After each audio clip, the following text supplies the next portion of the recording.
जिस दिन का इंतजार दिया को हमेशा से था, वो दिन फाइनली आ गया था।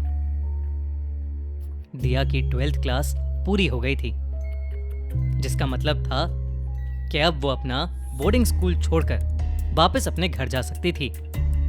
पिछले 8 सालों से घर से दूर रह रही दिया अपने घर जाने के लिए बहुत एक्साइटेड थी। दिया जब 9 साल की थी, तब अचानक एक दिन उसके घर में आग लग गई और उसका बड़ा भाई विकास उस फायर एक्सीडेंट में गुजर गया। दिया को अपने बड़े भाई की मौत का एक बहुत गहरा सदमा पहुंचा था। डॉक्टर ने दिया के मम्मी पापा से उसे घर से दूर भेजने की सलाह दी, तो उसके मम्मी पापा ने उसको शिमला के एक बोर्डिंग स्कूल में भेज दिया था। दिया के पेरेंट्स उसको उस सदमे से दूर रखना चाहते थे और इसलिए उन्होंने अपनी प्यारी दिया को अपने से दूर भेज दिया। दिया को उस दिन के हादसे के बाद रोज एक सपना आता था। उस सपने में उसका भाई उसकी आंखों के सामने जलकर मर रहा होता था और किसी की तरफ इशारा कर रहा होता था, लेकिन दिया को कभी भी वो इशारा समझ नहीं आता था। ये बात उसने किसी को नहीं बताई थी, यहाँ तक कि अपने पेरेंट्स को भी नहीं। दिया ने सोचा था कि इस बार जब वो घर आएगी तो अपने पेरेंट्स को इस सपने के बारे में सब कुछ बता देगी। वो दिन फाइनली आ गया था। दिया के पापा उसे लेने आए और गाड़ी में सामान लोड करके दोनों अपने घर के लिए निकल गए। थोड़ी देर बाद दिया के पापा ने एक पेट्रोल पंप पर गाड़ी रोकी और पेट्रोल पंप का टॉयलेट इस्तेमाल करने चले गए। दिया चुपचाप गाड़ी में बैठी उनका वेट कर रही थी, जब गाड़ी का रेडियो अपने आप ऑन हो गया। उसमें कुछ अजीब सी आवाजें आ रही थीं, जैसे कोई कुछ बोलने की कोशिश कर रहा हो लेकिन बोल नहीं पा रहा हो। पापा, मुझे वो पापा, मुझे आपसे एक बात करनी है पापा। दिया को लगा कि रेडियो में कुछ प्रॉब्लम है और उसने रेडियो बंद कर दिया। वो वापस अपना फ़ोन देखने लगी कि तभी गाड़ी का रेडियो दोबारा ऑन हो गया। उसमें से फिर से वैसे ही आवाज़ आ रही थी। मुझे कॉलेज में कोई पसंद है। दिया ये सुनकर थोड़ा घबरा रही थी, क्योंकि ये कोई रेडियो का प्रोग्राम नहीं था, बल्कि कुछ और ही था। ऐसा लग रहा था मानो कोई दिया से कुछ कहना चाहता हो, लेकिन दिया ने ज़्यादा ना सोचते हुए रेडियो चैनल चेंज किया। लेकिन हैरानी की बात तो ये थी कि हर चैनल पर सेम ही आवाज़ आ रही थी। दिया ने रेडियो बंद करने की कोशिश की, मगर बंद होने की जगह उसकी फ्रीक्वेंसी बढ़ती ही चली गई।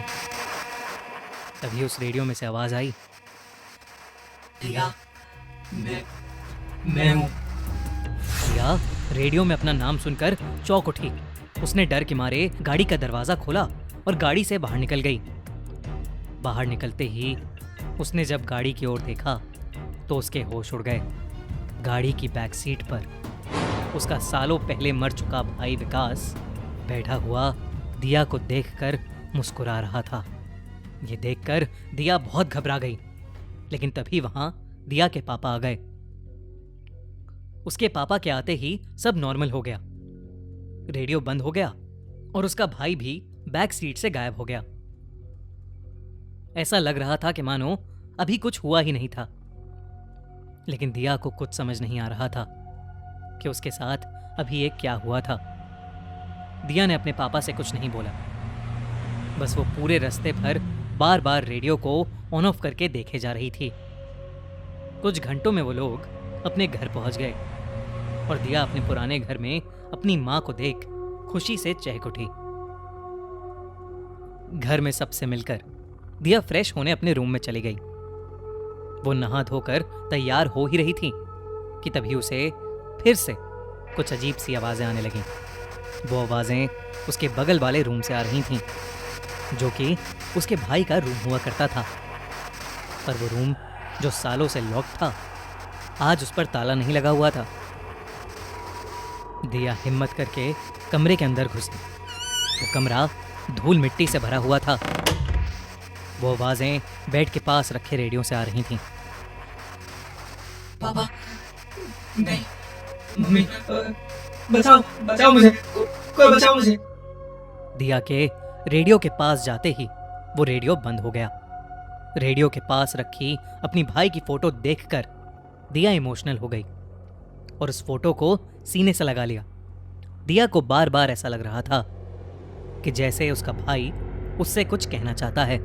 तभी उस कमरे की अलमारी का दरवाजा अपने आप खुल गया। दिया अलमारी के पास गई तो अंदर एक डायरी रखी थी। दिया ने वो डायरी उठाई और उस कमरे से बाहर निकलने लगी। अचानक उसे किसी के रोने की आवाज आई। दिया का मरा हुआ भाई कमरे के कोने में बैठा रो रहा था। उसने मुंह उठाकर दिया की ओर देखा। दिया अपने भाई विकास को वहां देखकर बहुत ज्यादा डर गई और डर के मारे रोती हुई कमरे से भाग गई। उसने अपने कमरे में जाकर खुद को शांत किया और फिर अपने भाई की डायरी पढ़ने लगी। उस डायरी को पढ़ने के बाद दिया को बहुत बुरा धक्का लगा। दिया का भाई विकास मरने से पहले रोज एक डायरी में अपने बारे में लिखता था। उस डायरी में उसके 19 साल के भाई ने साफ साफ लिखा था उसके कॉलेज में एक लड़का था जो उसे पसंद था और वो दोनों आपस में प्यार करते थे। मगर जैसे ही दिया के पेरेंट्स को इस बारे में पता चला, उन्होंने उसके भाई को मेंटली और फिजिकली टॉर्चर करना शुरू कर दिया। डायरी में आखिरी बार विकास ने लिखा कि उसने डिसाइड कर लिया है कि वो अगले दिन घर से भाग जाएगा। ये सब पढ़कर दिया शॉक में आ गई। उस रात जब वो सोई तो उसे फिर से वही सपना आया जो उसे रोज रात आता था। इस बार भी उसका भाई जल कर मर रहा था, लेकिन इस बार दिया को समझ आ गया कि वो जलते हुए किसकी तरफ इशारा कर रहा था। दिया के सपने में विकास जलता हुआ अपने मम्मी पापा की तरफ इशारा कर रहा था। दिया के सपने में उसके पापा के पास एक केरोसिन ऑयल का डब्बा था जो वो हाथ में लेकर खड़े थे। ये देखकर रिया के रोंगटे खड़े हो गए और वो अपनी नींद से जाग उठी।